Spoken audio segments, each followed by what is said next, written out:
Okay बेटा, सब लोग ध्यान दें। हम लोग ने स्टैंडिंग वेव्स का कॉन्सेप्ट स्टार्ट किए थे। Different modes of vibrating string हम लोग ने देखा था। कुछ इसी तरह से वाइब्रेशन ऑफ एयर कॉलम भी स्टार्ट होने वाला है। ओके, तो चलिए, हमारा अगला टारगेट है वाइब्रेशन ऑफ एयर कॉलम, जिसमें सबसे पहली कैटेगरी जो मैं देखने वाला हूं, in a pipe common closed at one end. सबसे पहले ये कैटेगरी देखूंगा मैं, in a pipe closed at one end, और बाद में जाएंगे in a pipe open at both the ends. और ये बहुत इंपॉर्टेंट एस्पेक्ट है। इस साल जो क्वेश्चन आया था नीट में, इसी टॉपिक पे से आया था, है ना। और अच्छे अच्छे क्वेश्चंस बनते हैं यहाँ पे, तो ध्यान दीजिएगा बहुत अच्छे से। इंशाल्लाह इस पूरे पार्ट को, वाइब्रेशन ऑफ एयर कॉलम को, आज थ्योरेटिकली पूरा निपटा देंगे अपन विद रेजोनेंस ट्यूब एक्सपेरिमेंट। तो चलिए, सबसे पहले हम लोग जो स्टार्ट करेंगे that is fundamental mode of vibration. Fundamental mode of vibration, fundamental यानी कि बेसिक। अगर मेरे पास एक ट्यूब है या एक पाइप है जो कि एक सिरे से बंद है, a tube which is closed at one and, okay. और मैं इमेजिन करता हूं कि इस ट्यूब का लेंथ जो है आपका कैपिटल एल है। Tube length is how much? Capital. अब इस ट्यूब के सर के ऊपर एग्जैक्ट मैं एक ट्यूनिंग फॉर्क वाइब्रेट कर रहा हूं ऑफ सम पर्टिकुलर फ्रीक्वेंसी। मैं अलग अलग ट्यूनिंग फॉर्क वाइब्रेट करके देखता हूं तब तक के, जब तक कि मुझे यहां से एक साउंड नहीं आता, वाइब्रेशन का साउंड। जैसे मोबाइल जब वाइब्रेट करता कैसे आता करके, हाँ बस वही चीज। हाँ, तो बस वो आपका साउंड जब तक कि नहीं आता है ना, तब तक कि मैं इसको देखूंगा। और जब मुझे साउंड आ जाएगा, इसका मतलब ये हुआ अंदर की हवा बहुत ज्यादा हाई एम्पलीट्यूड से वाइब्रेट कर रही है ना, और इसी वजह से वो साउंड मुझे सुनाई दे रहा था। ऐसा कब होता है कि अंदर की हवा बहुत ज्यादा एम्पलीट्यूड से वाइब्रेट कर रही है? जब ट्यूनिंग फॉर्क की फ्रीक्वेंसी और अंदर के हवा की फ्रीक्वेंसी क्या हो जाएगी? सेम। मगर मैंने कहा कि देखो, यहां जो फ्रीक्वेंसी जनरेट हुई है वो लीस्ट पॉसिबल फ्रीक्वेंसी है ना, लीस्ट पॉसिबल फ्रीक्वेंसी। मतलब देखो, यहां जो हवा है, ये यहां की हवा है ना, यहाँ की जो पार्टिकल्स हैं उनको कोई रोकने ही नहीं वाला वाइब्रेट होने के लिए। ये ऊपर नीचे वाइब्रेट कर सकते हैं। जब ये ट्यूनिंग फॉर्क ऊपर नीचे ऐसा ऐसा वाइब्रेट करेगा, है ना, तो यह नीचे की हवा को धक्का देगा, तो इसकी जो पार्टिकल्स है नीचे के वो भी वाइब्रेट करेंगे ऊपर नीचे ऊपर नीचे ऊपर नीचे। और यहाँ का जो पार्टिकल है जो कि ग्लास के सरफेस के साथ अटैच्ड है, वो वाइब्रेट नहीं कर पाएगा। क्यों? क्योंकि भाई आप अगर मान लो कोई चीज, जैसे ये पेन, ये सरफेस पे रखी हुई है, मैं अगर चाहूं भी तो ये वाइब्रेट नहीं कर सकता, क्योंकि इसको नीचे सरफेस क्या कर रहा है? रोक के रख रहा है। तो इस वजह से यहां पर नोड का फॉर्मेशन होता है और यहां पर फॉर्मेशन होता है एंटी नोड, जिसको मैं इस तरह से बताऊंगा।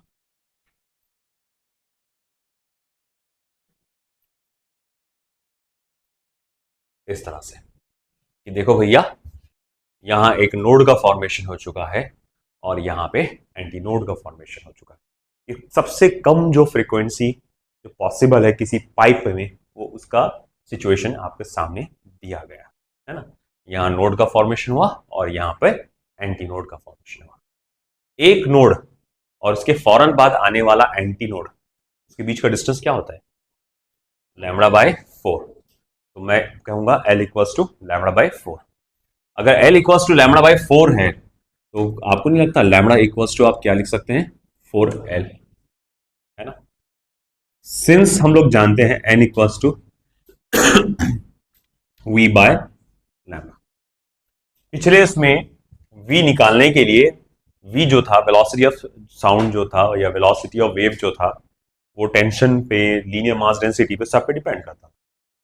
मगर यहां जो चीज वाइब्रेट कर रही है वो क्या है? एयर कॉलम, है ना। और हवा के अंदर स्पीड ऑफ साउंड कांस्टेंट होता है, इट्स अराउंड 340 मीटर पर सेकेंड, कोई 333 बोलता है, अलग अलग चलता रहता है, 340 पकड़ के चलते हैं हम लोग। तो अभी फिलहाल मैं बोलूँगा जो भी होगा वैल्यू v का वो कांस्टेंट होगा, तो उसका कोई फॉर्मूला डालने की जरूरत नहीं है, इसकी वैल्यू जो भी होती है वो फिक्स होती है। अच्छा ठीक है, लैम्बडा की जगह ये डालो फॉर्मूला 4l, तो फ्रीक्वेंसी का फॉर्मूला क्या आ जाएगा, v/4l। तो ये किसी एयर कॉलम में, यानी कि अगर सपोज करो मेरे पास एक पाइप है ऑफ सर्टेन लेंथ और उसके अंदर मैं अगर ब्लो कर रहा हूँ बाबू, ये वाइब्रेशन हो रहा है इसमें, तो सबसे कम फ्रीक्वेंसी जो पॉसिबल हो सकती है उसके अंदर आप पता लगाओ, बोले कि भैया क्या है, लेंथ कितनी है इसकी, वेलोसिटी कितनी है उसकी, उसके बेसिस पे हम लोग यहाँ पर कह सकते हैं ये सबसे कम पॉसिबल फ्रीक्वेंसी है। इसका नाम दिया गया फर्स्ट हार्मोनिक। इसका क्या नाम दिया गया, फर्स्ट हार्मोनिक या फंडामेंटल फ्रीक्वेंसी, फर्स्ट हार्मोनिक या फिर फंडामेंटल फ्रीक्वेंसी। ठीक है, अब आते हैं हम अगले सिचुएशन पे। अब मैं ये चाहता हूं कि मैं थोड़ा और ज्यादा हायर फ्रीक्वेंसी जनरेट करूं। मैंने ये ट्यूनिंग फॉर्क हटाया, उससे थोड़ा ज्यादा ट्यूनिंग फ्रीक्वेंसी वाला ट्यूनिंग फॉर्क वाइब्रेट करके देगा, आवाज नहीं आई। मैंने तो तीसरे नंबर का एक और ट्यूनिंग फॉर्क लिया, उसको वाइब्रेट करके देखा, हल्की सी आवाज आई। फिर चौथे नंबर का एक और ट्यूनिंग फॉर्क लिया, उसको वाइब्रेट करके देखा, अब मुझे आवाज आ रही है, साउंड अच्छी खासी आ रही है। अब अगर मैं 5वें नंबर का ट्यूनिंग फॉर्क ले रहा हूं तो आवाज धीमी हो जा रही है। इसका मतलब हमारे लिए सुटेबल कौन सा है, चौथे नंबर वाला, कि वो ट्यूनिंग फॉर्क और ये दोनों भी सेम फ्रीक्वेंसी से वाइब्रेट कर। ओके ठीक है, तो अब मैं बोलूंगा देखो इसके बाद मैंने जो लिया वो ट्यूनिंग फॉर्क अंदर की हवा को वाइब्रेट कर रहा है, मगर अब उसकी फ्रीक्वेंसी पहले से कैसी है बेटा, ज्यादा है। तो मैंने क्या कहा था कि भैया यहां तो नोड ही रहेगा, ये एंटी नोड तो बनने को तैयार है नहीं यहां पर, क्योंकि ये पार्टिकल वाइब्रेट नहीं कर सकता, तो यहां नोड ही रहेगा और यहां रहेगा एंटी नोड, मगर फ्रीक्वेंसी ज्यादा है, तो हो सकता है क्या हुआ होगा कि बीच में एक और नोड का फॉर्मेशन हो गया होगा। तो अब मैं बोलूंगा अच्छा, तो अब जो वेव बन रही है कुछ इस तरह से बन रही है, एक वेव ऐसी बन रही है। अच्छा ठीक है, चलो माना, मतलब यहां है एंटी नोड, यहां है नोड, यहां है एंटी नोड और यहां है नोड। अब मैं बोलूंगा ठीक है, ये जो वाइब्रेटिंग एयर कॉलम है उसकी लंबाई कितनी हुई फिर, तो एल कितना है आपका, तो देखो एंटी नोड और नोड के बीच का डिस्टेंस क्या होता है, λ/4, ऐसे कितने हो गए, 3 हो गए, तो एल इक्वल्स टू 3 λ/4, है ना। ये है हमारा सेकेंड मोड ऑफ वाइब्रेशन। क्या बेटा, second mode of vibration, this is your second mode of vibration. Okay चलो ठीक है, मान लिया। अब यहां पर सेकेंड मोड ऑफ वाइब्रेशन में लेंथ ऑफ एयर कॉलम कितने के बराबर है, 3 λ/4 के, तो लैम्बडा को क्या लिख सकते हैं बेटा अपन, 4l/3। मैं एक गलती ना करूं, मैं λ1 यहां सफिक्स करके दूंगा। क्यों बोलूं भाई, ऐसा क्यों, वेवलेंथ बदल गई।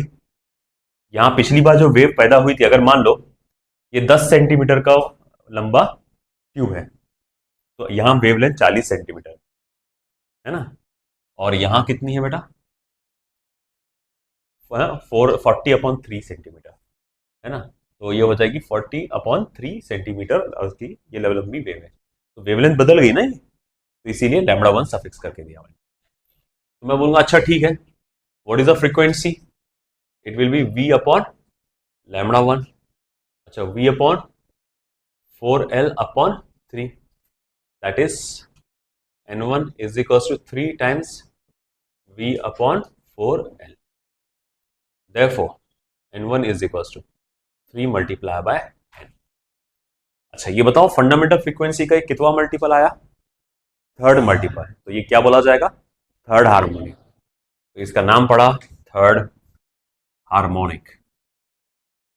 हाँ, और ये आएगा फर्स्ट ओवरटोन, है ना, क्योंकि ओवरटोन इस वजह से क्योंकि फंडामेंटल के बाद का ये पहला है, तो ये फर्स्ट ओवरटोन आएगा। अब बिल्कुल इसी तरह से हम आगे बढ़ेंगे तीसरे में, third mode of vibration, third mode of vibration. Third mode of vibration में क्या होगा, अब थर्ड मोड ऑफ वाइब्रेशन में क्या होगा, वही पाइप है, आपने अब क्या किया, अब ज्यादा फ्रीक्वेंसी वाला ट्यूनिंग फॉर्क इस्तेमाल करके देखा, आवाज कम हो गई, थोड़ा और ज्यादा ट्यूनिंग फॉर्क इस्तेमाल फ्रीक्वेंसी वाला किया, ऐसे ही बढ़ाते बढ़ाते आपको एक सूटेबल ट्यूनिंग फॉर्क मिल गया, जिसमें यहाँ पर ये अंदर की हवा और वो वाइब्रेटिंग ट्यूनिंग फॉर्क रेजोनेंस में आ गए। रेजोनेंस में आ गया मतलब दोनों की फ्रीक्वेंसी क्या होगी, मैच होगी। अब अंदर की जो हवा एयर कॉलम वाइब्रेट कर रहा है, ऐसा वाइब्रेट कर रहा है कि पिछली बार नीचे सिर्फ एक एंटीनोड था, फिर दो एंटीनोड आया था, सॉरी दो नोड आया था, और अब क्या आएगा, तीन नोड आ जाएगा। तो एक नोड तो यहां फॉर्मेशन हो गई होगा, एक नोड यहां पकड़ के चलो, एक नोड यहां पकड़ के चलो।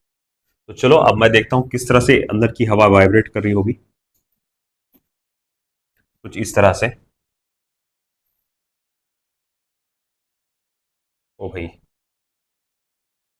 इस तरह से वाइब्रेट कर, देखो, anti node, node, anti node, node, anti node, node.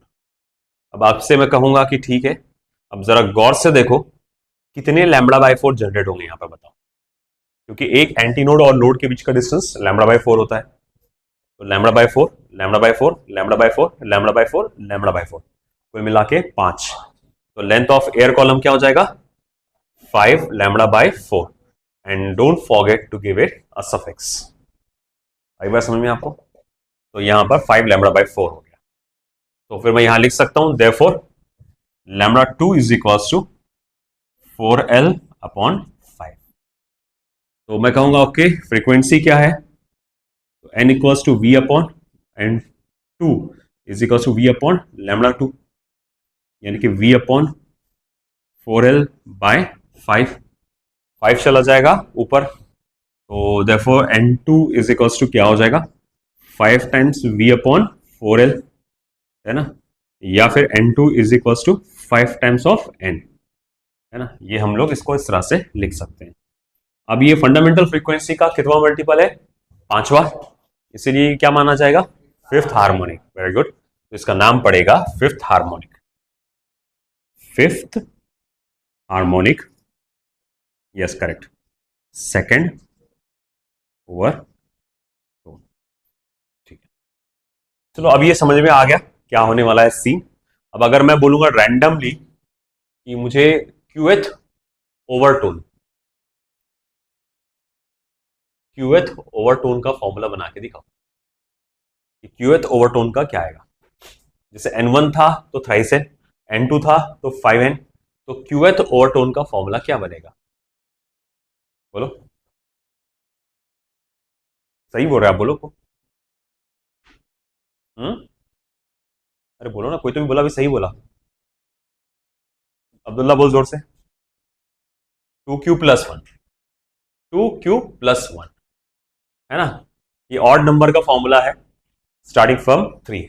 अब देखो ना आप, q की वैल्यू 1 डालो, तो 2 1 जा 2, 2+1 3, 3n, देखो 3 आ रहा कि नहीं आ रहा 1 के लिए। q की वैल्यू 2 डाल के देखो, है ना, तो 2 2 जा 4, 4+1 5, तो 5 आया कि नहीं आया।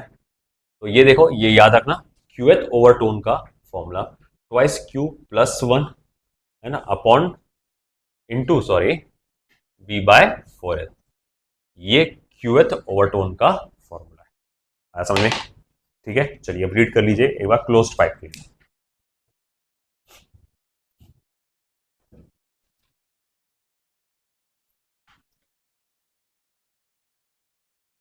अब है vibration of air column in a pipe open at both the ends, open at both ends. तो वाइब्रेशन ऑफ एयर कॉलम, एक एयर कॉलम का वाइब्रेशन है ना, एक ऐसे पाइप में जो दोनों सिरों से क्या है, ओपन है। तो ठीक है, देखो, अब देखो ये एंटी नोड है, फिर ये उसके फौरन बाद आने वाला एंटी नोड है, और दो एंटी नोड के बीच का डिस्टेंस कितना होता है, लैम्बडा अपॉन 2। तो मैं यहां लिख सकता हूं therefore lambda equals to twice L. ये सबसे कम फ्रीक्वेंसी है जिससे वो वाइब्रेट कर सकता है। अब आप बोलेंगे सर ऐसा नहीं हो सकता कि यहाँ पर भी एंटी नोड, यहाँ पर भी एंटी नोड, बीच में नोड हो ही ना, नहीं तो फिर वे भी कहाँ पैदा हो रही, फिर पूरा वहां से वहां एंटी नोड ही हो जा रहा ना। तो कम से कम एक नोड तो चाहिए चाहिए बीच में वेव जनरेट होने के लिए, स्टेशनरी वेव जनरेट होने के लिए। तो सबसे लीस्ट पॉसिबल ये है। और मैं कहूंगा अच्छा फ्रीक्वेंसी क्या होगा, तो फ्रीक्वेंसी का तो फॉर्मूला है n equals to V by lambda. और अगर मैं ये फॉर्मूला डाल देता हूं, it will be V upon twice. अब ये जो फ्रीक्वेंसी है इसे हम लोग कहते हैं फर्स्ट हार्मोनिक, और इसे या फंडामेंटल फ्रीक्वेंसी भी कहा जाता है। ठीक है, चलो माना। अब सेकंड मोड ऑफ वाइब्रेशन में क्या होगा, कि अब थोड़ा सा और अपग्रेडेड वाइब्रेशन होगा। मैं ये चाहता हूं कि ये अंदर की जो हवा है और ज़्यादा क्या हो, फ्रीक्वेंसी से वाइब्रेट करे। तो इससे ज़्यादा वाला फ्रीक्वेंसी वाला ट्यूनिंग फॉर्क में ला के मुंह के सामने वाइब्रेट करता हूँ। कि जब मुझे रेजोनेंस साउंड सुनाई देगा, मैं बोलता हूँ कि अच्छा अच्छा अब यहीं आके रुक जाओ, ये रेजोनेंस साउंड आ गया। तो अब मैं कहूँगा ओके सिस्टम में, हाँ। तो फिर उसके बाद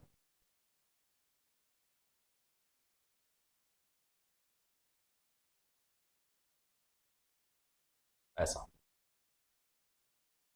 ये सिचुएशन ऐसी हो जाएगी। अब anti node, node, anti node, node, anti node. तो एल यहाँ कितना है फिर, देखो lambda by two, lambda by two. तो lambda by two plus lambda by two कितना हो जाएगा, lambda. L equals to lambda one, L equals to lambda one. मैं यहाँ लिखूंगा lambda one is equals to capital N. अब frequency क्या रहेगी, वी बाय लैम्बडा वन। और वो कितना है बेटा, V upon lambda N one कितना हो जाएगा, वी अपॉन एल। मगर मैं ये चाहूंगा कि इस फ्रीक्वेंसी को मैं फंडामेंटल फ्रीक्वेंसी के फॉर्म में लिखूं। तो मैं टू से मल्टीप्लाई डिवाइड करता हूँ। इसलिए टू से मल्टीप्लाई डिवाइड कर रहा हूँ क्योंकि फंडामेंटल फ्रीक्वेंसी के डिनोमिनेटर में टू आता है। मैं ये चाहूंगा यहाँ पर भी टू आए, तो टू से मल्टीप्लाई डिवाइड किया। अब two multiply by V upon twice है, तो ये क्या हो जाएगा, ट्वाइस है। अब बताओ ये फंडामेंटल फ्रीक्वेंसी का कितवा मल्टीपल है, सेकंड। इसी कारण से इसका नाम दिया गया सेकंड हार्मोनिक। और ये फंडामेंटल फ्रीक्वेंसी के बाद का पहला है, तो फर्स्ट ओवर टू। आई बात समझ, ठीक है। अब आया third mode of vibration. First mode of vibration में या फंडामेंटल मोड ऑफ वाइब्रेशन में एक ही नोड आया था। सेकंड मोड ऑफ वाइब्रेशन में दो नोड्स आए थे। अब क्या होगा, सी तीन नोड्स आएंगे। तो अब मैं यहाँ पर वही पाइप है, वही पाइप है, और इसमें मैं क्या करता हूँ, एयर को वाइब्रेट करता हूँ।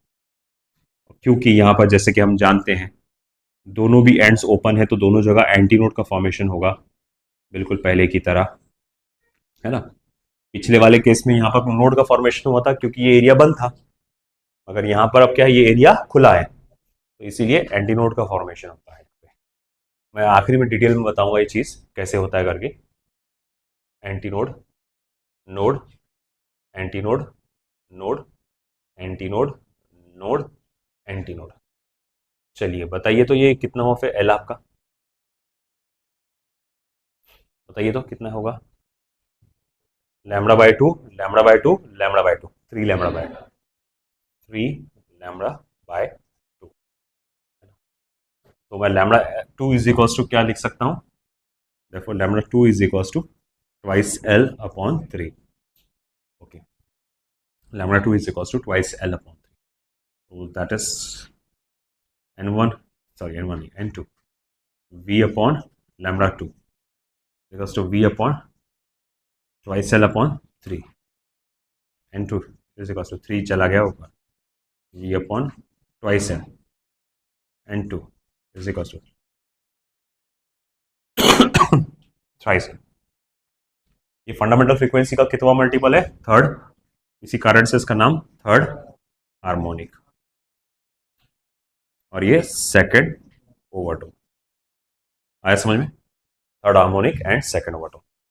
अगर मैं आपसे पूछ लूं कि क्यूएथ ओवरटोन का फॉर्मूला क्या आएगा फिर, तो N Q is equals to क्या हो जाएगा, just Q plus one into N, है ना, यानी कि Q plus one V upon twice N. ये क्यूएथ ओवरटोन का फॉर्मूला है। आई बात समझ में आपको, है ना, इस तरह से।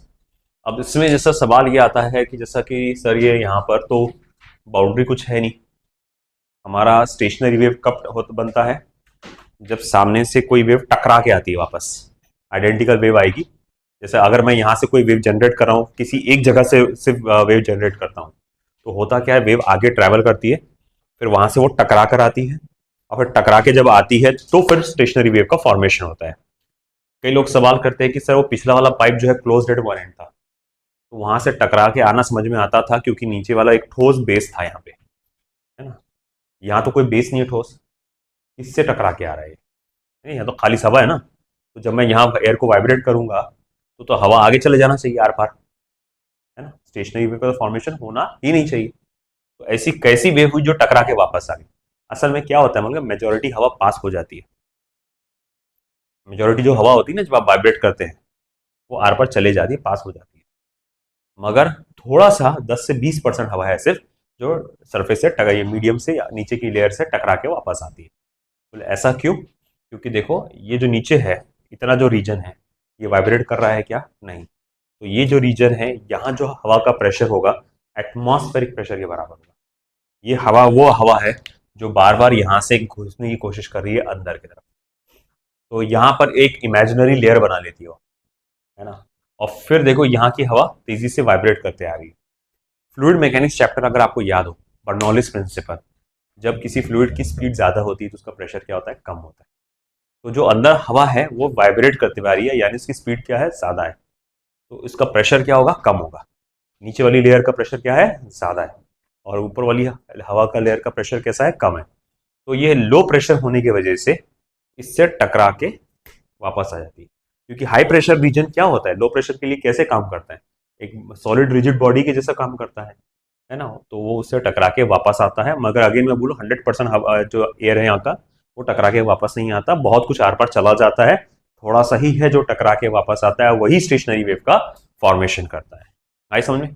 और इसी वजह से कैसे मैंने कहा कि ओपन एंड है ना, ये मान लो ये वेव जारी ऐसा वाइब्रेट करते हुए जारी, और यहाँ पर जैसी आ रही, आपको याद होगा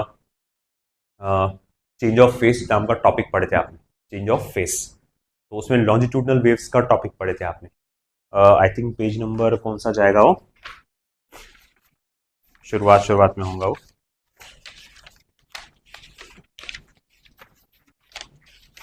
पेज नंबर 20 पे जाइए, पेज नंबर 20 मिला।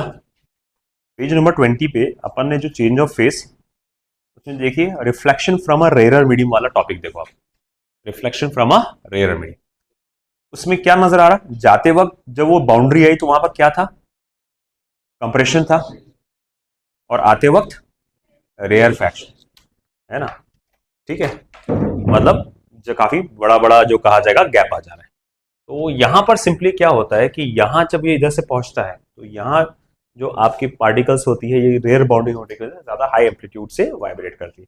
एक और एक मिसकंसेप्शन होता है यहाँ हम साउंड इस्तेमाल कर रहे बोल रहे हैं, मगर मैं जो सिंबल बता रहा हूँ ट्रांसवर्स वेव का बता रहा हूँ, है ना, तो कई लोग कंफ्यूज होते हैं कि सर ये तो ट्रांसवर्स वेव बता रहे हैं आप, है ना, और साउंड तो एक लॉन्जिट्यूडनल वेव है ना, ये सबके दिमाग में आता नहीं, मगर ये थोड़ा सा हाई लेवल पे क्वेश्चन पूछा जा सकता है, ये कई लोग मिसकंसेप्शन में है।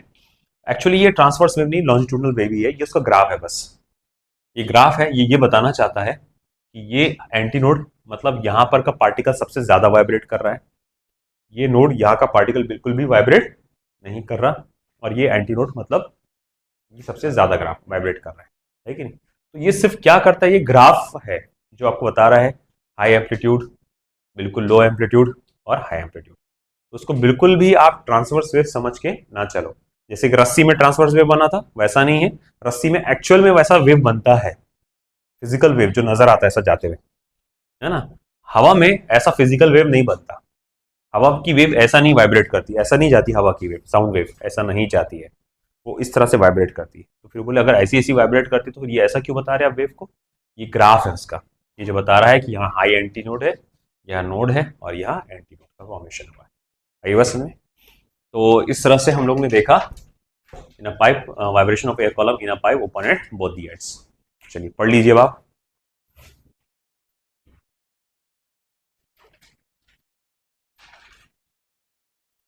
तो अब हमारा जो अगला कॉन्सेप्ट है वाइब्रेशन ऑफ एयर कॉलम से ही जुड़ा हुआ, एंड करेक्शन। End correction.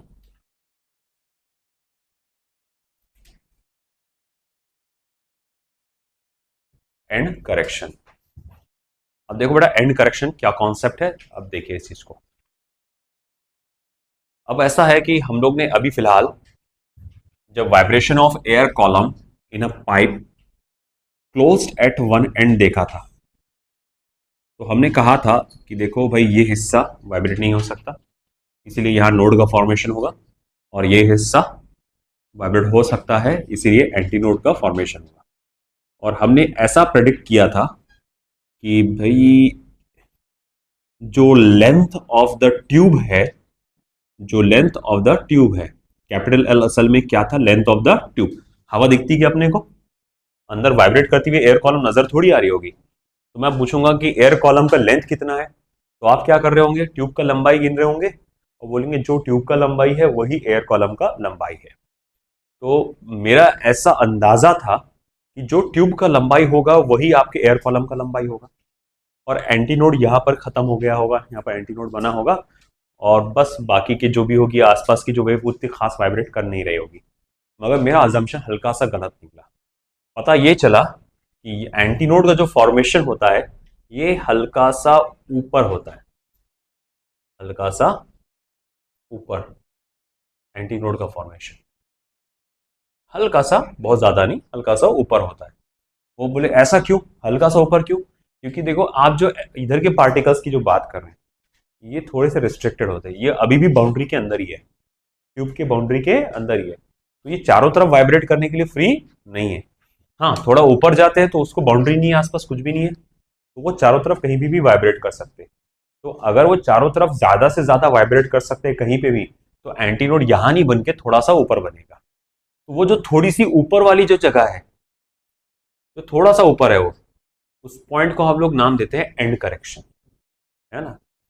और अगर मान लो इस ट्यूब का डायमीटर डी है, तो एंड करेक्शन का फॉर्मूला बन जाता है 0.3 times of diameter, 0.3 times of diameter. अब ये डेरिवेशन तुमको नहीं है, तुम्हारे सिलेबस में नहीं है ये डेरिवेशन की ये कैसे आया, बस फिलहाल आया, है ना। तो ठीक है, 0.3 टाइम्स ऑफ डायमीटर। तो फिर मैं कहूंगा अच्छा, तो मतलब मैं इससे पहले जो पढ़ा वो गलत पढ़ा, जी हाँ गलत पढ़े, मगर अप्रोक्सीमेशन के हिसाब से अगर देखा जाए तो चल जाएगा।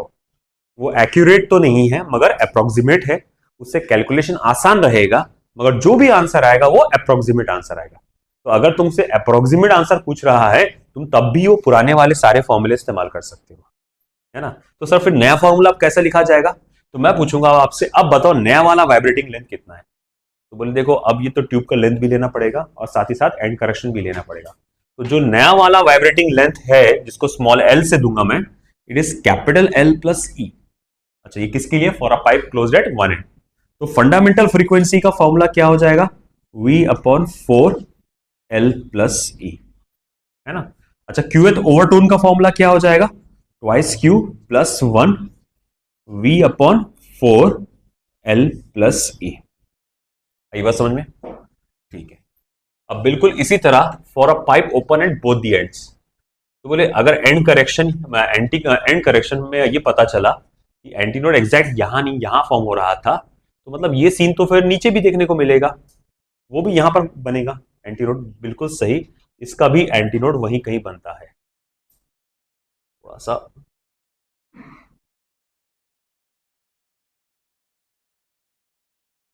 तो इसका भी एंटीनोड यहीं कहीं बनता है।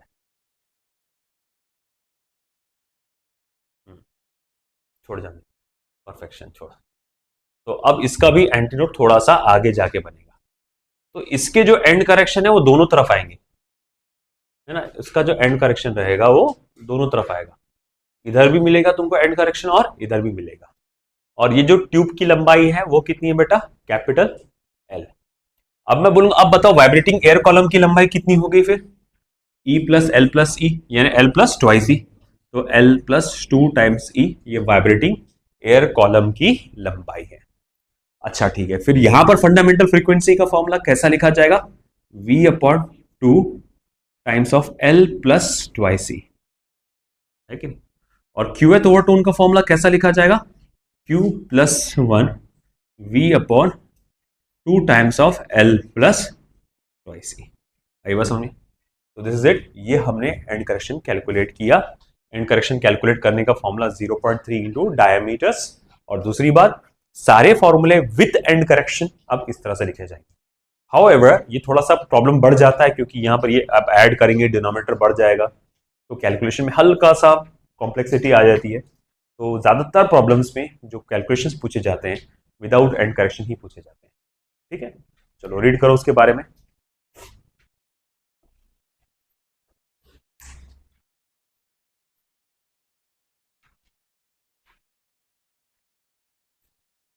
सो रेजोनेंस ट्यूब एक्सपेरिमेंट एक बहुत इंपॉर्टेंट टॉपिक। वैसे तो देखा जाए तो ये एक्सपेरिमेंटल स्किल्स में आता है एनसीईआरटी में, और स्टेट बोर्ड में सिर्फ एक एडिशनल पॉइंट करके दिया हुआ है, मगर इस पे बेस्ड न्यूमेरिकल्स दोनों में है। एनसीईआरटी में भी है, स्टेट बोर्ड में भी है, और आपके नीट में, जेई में इस पे अच्छे खासे क्वेश्चन पूछे जाते हैं। देखो पिछली बार आप फ्रीक्वेंसी बढ़ा रहे थे, है ना, आपके वाइब्रेटिंग एयर कॉलम की, तो वेवलेंथ भी बदल जा रहा था। ऐसा क्यों हो रहा था?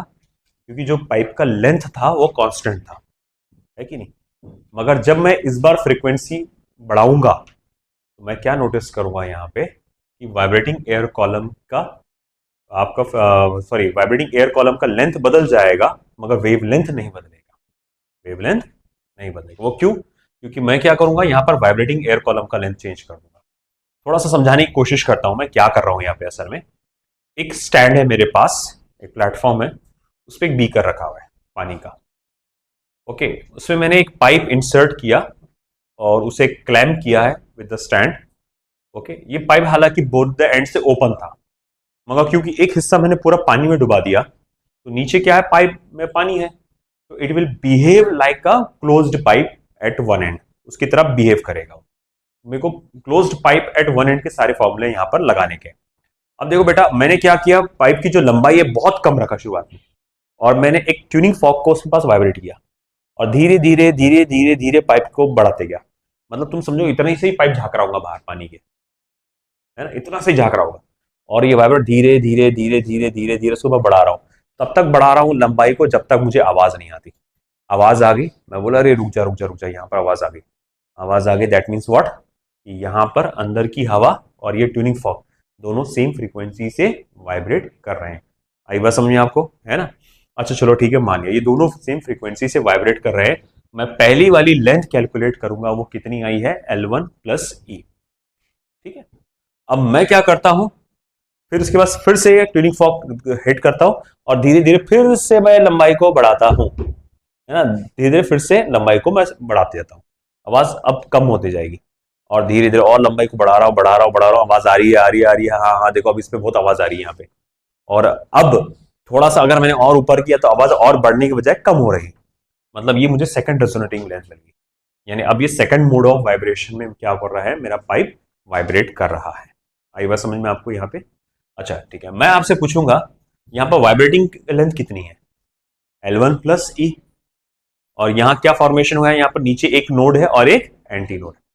तो मैं यहां लिख सकता हूं कि lambda by 4 is equals to L1 plus E. अच्छा, यहां पर वाइब्रेटिंग लेंथ कितनी है बेटा, L2 प्लस ई, और यहां कितना वेवलेंथ, वेव फॉर्म हुआ है, वेवलेंथ 3 लैम्बडा बाई 4। तो मैं बोलूंगा it will be 3 lambda by 4 is equals to L2 plus E. ये क्वेश्चन नंबर 1 और ये क्वेश्चन नंबर 2। अब यहां से हमारे दो रास्ते आते हैं। जब आप आगे जाकर 12th का प्रैक्टिकल करोगे, ये आपको प्रैक्टिकली करना पड़ेगा, ये आपसे करवाया जाएगा, और दो लोगों को एक साथ एक ही जगह पे बिठाया जाएगा। एक को टास्क दिया जाएगा तुम इस पाइप का एंड करेक्शन कैलकुलेट करो, और एक को टास्क दिया जाएगा तुम स्पीड ऑफ साउंड कैलकुलेट करो, है ना। यहां तक दोनों चीटिंग कर सकते हैं, है ना? दोनों मिलकर यहां तक, यहाँ चल एक काम कर, दोनों मिलकर करते हैं अपन, नीचे कर, एकदम नीचे कर, पाइप थोड़ा सा दिखना चाहिए। हाँ, अब धीरे धीरे ऊपर कर ऊपर कर ऊपर कर, हाँ आवाज आ गई, आगे आगे। ये पहली रैप है, देख कितना है, बोले स्केल पे कितना आ रहा हो, L1 प्लस ई करके उसका वैल्यू जो भी आएगा वो डाल दो, फिर और उसको बढ़ाते जाओ, तो फिर उसके बाद L2 प्लस ई, L2 की वैल्यू डालो, तो वो आ जाएगा आपका, है ना। तो इस तरह से आप यहां तक तो ठीक है, मगर मान लो आपका टास्क है कि आपको एंड करेक्शन कैलकुलेट करना है। क्या कैलकुलेट करना है? And correction. तो उसके लिए क्या करना पड़ेगा? एंड करेक्शन कैलकुलेट करने के लिए इक्वेशन नंबर 1 और इक्वेशन नंबर 2 को सिंपली डिवाइड करना पड़ेगा। डिवाइड करो तो lambda by 4 is equals to L1 plus E divided by 3 lambda by 4 is equals to, यहां डालना चाहिए मुझे, equals to L1 plus E upon L2 plus E. देखो लैम्बडा बाई 4 और लैम्बडा बाई 4 क्या हो जा रहा? कैंसर। 1 अपॉन 3 बचेगा। L2 प्लस ई यहां जाएगा, 1 से मल्टीप्लाई होगा, ये 3 से मल्टीप्लाई होगा, 3L1 प्लस थ्राइस ऑफ ई। ठीक है, इसको उधर लेके जाओ, L2 minus 3 times of L1, ये इधर लेके आओ, ये हो जाएगा twice of E. E equals to फिर क्या हो जाएगा? L2 minus 3 times of L1 upon 2, है ना। तो ये मेरे पास फॉर्मूला आ गया in order to calculate end correction. End correction calculate करने का फॉर्मूला।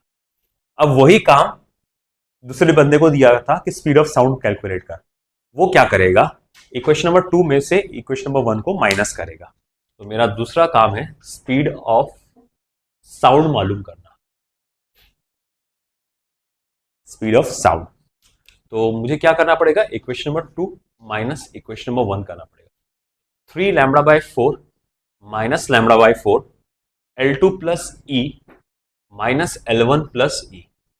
अब जाहिर बात है 3 लैम्बडा बाई 4 माइनस 2 4 करेंगे तो वो हो जाएगा 2 लैम्बडा बाई 4 और ये हो जाएगा L2 माइनस L1। तो यानी कि लैम्बडा बाई 2 भी लिख सकता हूं मैं, is equals to L2 minus L1। अच्छा, लैम्बडा इक्वल्स टू क्या होता है? V by N। तो वो हो जाएगा V by N twice N L2 minus L1। V equals to 2 times of N L2 minus L1।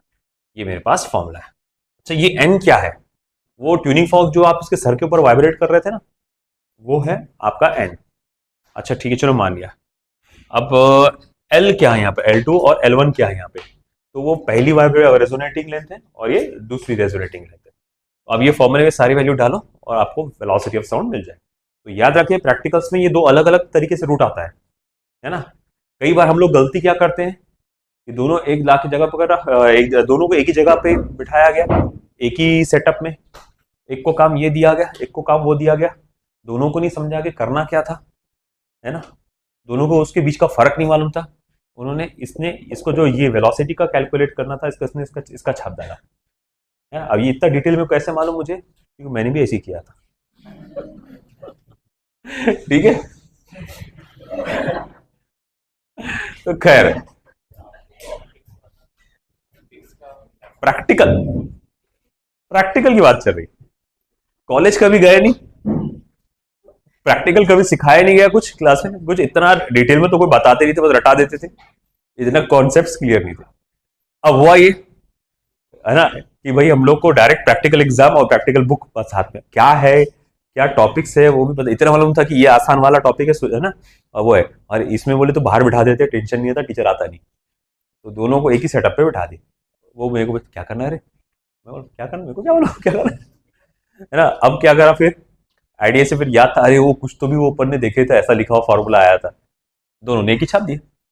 हाँ, मुझे ये क्लैरिटी नहीं है कि मेरे को ये आया था कि ये आया था, वो इतना मालूम इससे रिलेटेड कुछ आया था, मैंने ऐसी कुछ छाप दिया था, एक छाप, दोनों ने मिलकर एक ही छापे थे, ठीक है। अब किसने सही छापा था किसने गलत छापा था उससे क्या पता, क्योंकि फिर भी मार्क्स मिल गए थे अच्छे खासे, है ना। तो डजेंट मैटर आप प्रैक्टिकल में क्या परफॉर्म कर रहे हो, आपकी सिटिंग कितनी स्ट्रांग है वो मैटर करता है स्कूल्स में, कॉलेजेस में, ठीक है। तो पढ़ लो आप।